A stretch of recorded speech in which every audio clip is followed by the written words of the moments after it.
tingnan sa ganung aspeto.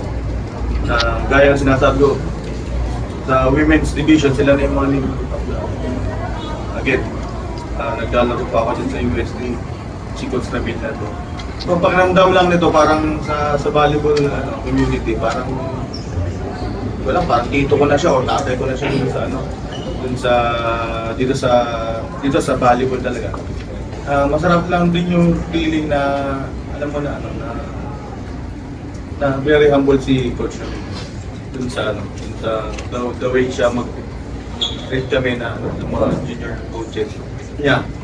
So tapos yung kanina nag-shake hands kami. Kung mararamdaman mo yung sincerity panalo lang mga yung pagdala niya sa pagbate bibigay ng good luck sa final. So malaking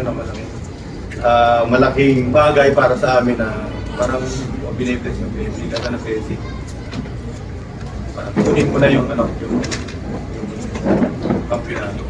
Pero siyempre hanggang doon lang namin sa coaching, pero the rest mga players namin na magtatrabaho doon, tutulungan na lang namin sila. So yun yung feeling na nagiging mas pressure na nakakalaban ko si Coach Nabil until na sana magtagal pa yung namin yung andito siya sa UAE. Malaki yan. Very grateful ako sa mga ganun.